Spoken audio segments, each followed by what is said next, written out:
Well, first of all, listener, thank you in a roundabout sort of way, I guess, calling me smart. I mean, the fight game I've studied my whole life. So, something you've studied your whole life, you can generally speak intelligently about. You know, if you have an average IQ, which I think I do at least.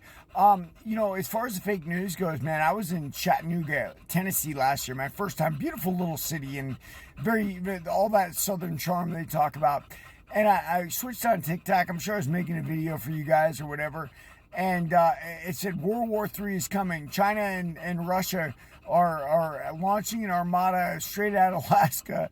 And I got to tell you, it looked as real as anything I've ever seen. And keep in mind, this is before the AI explosion. So fake news is fake news is fake news. I know we get a lot of it, especially with the political climate today.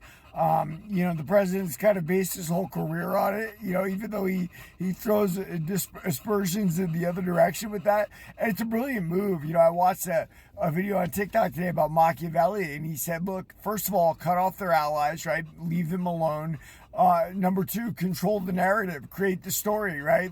Which is what people are doing.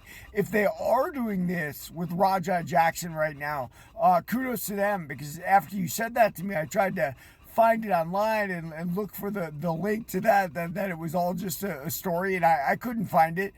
Makes as much sense as anything, but the real terror in all this is what are we going to do? How are we going to know if anything's real in the future with generated AI and everything else? How is it possible to separate the wheat from the chaff, as they say? I don't know that you can. I just took the story on face value, read one or two short articles on what happened, and remember, what do? I don't harp on Raja Jackson or whatever should happen or his consequences or anything. I talk about the reason people do the things they do and the players around it. Like Sean Strickland, I think that the whole point of that video that you commented on is that Strickland was a victim of abuse. And listen, one thing I can tell you guys, a lot of martial artists are victims of abuse. So they get into martial arts to try to control that narrative. Like nobody's going to abuse me or my mom again because I'm going to become a martial artist.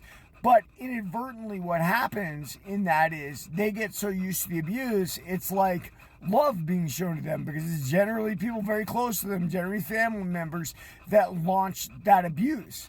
And this is very common with gang members too, right? Like a lot of gang members are into abuse. That's why they beat their fellow gang members into the gang, so to speak, right? Like it all comes from that very primal atavistic instinct of that kind of stuff.